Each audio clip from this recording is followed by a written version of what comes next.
Rusia merilis rekaman video detik-detik rudal Iskandar diluncurkan selama operasi militer khusus.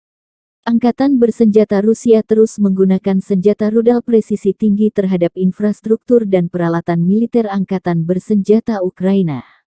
Demikian keterangan rekaman video diunggah Kementerian Pertahanan Rusia hari ini.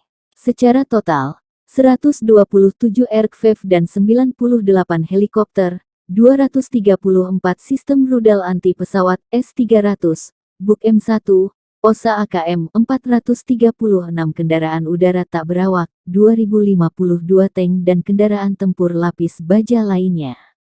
Juga 232 sistem peluncuran roket ganda, 894 artileri lapangan dan mortir, serta 1.975 unit kendaraan militer khusus Angkatan Bersenjata Ukraina dihancurkan selama operasi, kata juru bicara Kementerian Pertahanan Rusia Majen Igor Konasenkov dikutip Tribun Timur Senin 11 April.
Готовность 1. Первой пусковой установкой.